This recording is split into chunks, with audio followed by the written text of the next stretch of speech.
ከእናንተ ነቢያቶች ኢየሱስ ነው ወይ ታላቁና በላጩ ነብይ ይላል።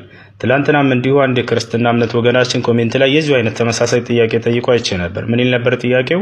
በእስልምና ሃይማኖት ከኢየሱስና ከሙሐመድ በላጩ ነብይ የትኛው ነው የሚል ነው። የሁለታቸውን ተመሳሳይ ጥያቄ ነው ልመልስላችሁ።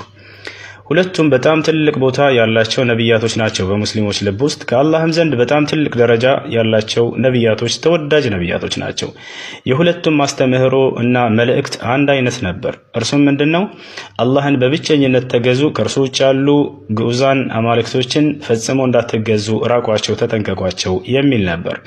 የሁለቱ ነቢያት አስተምህሮ ብቻ ሳይሆን ይሄ የሁሉም ነቢያቶች አስተምህሮ ነበር። የነ አብርሃም፣ የነ ኢስሐቅ፣ የነ ያዕቆብ፣ የነ ዮሴፍ፣ የነ ሙሴ፣ የነ ዘከርያስ የሁሉም ነቢያቶች አስተምህሮና መልእክት ይሄ ነበር። አላህን በብቸኝነት ተገዙ፣ ከእርሱ ውጭ ያሉ ፍጥረታቶችን በፍጹም እንዳትገዙ ራቋቸው የሚል ነበር።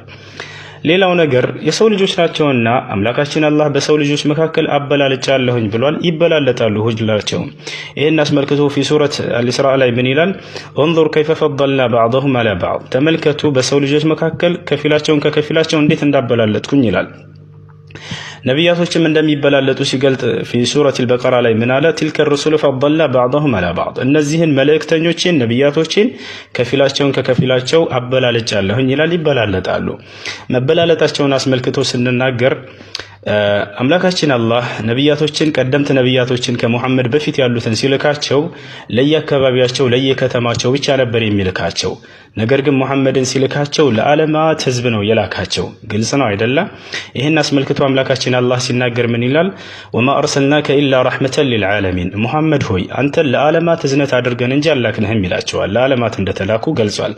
ወማ አርሰልናከ ኢላ ካፈተን ሊናስ ይላል ሌላ ቦታ ላይ። አንተን የላክንህ እኮ ለዓለማት ህዝብ ነው ለአጠቃላይ ለሰዎች ነው ይላል።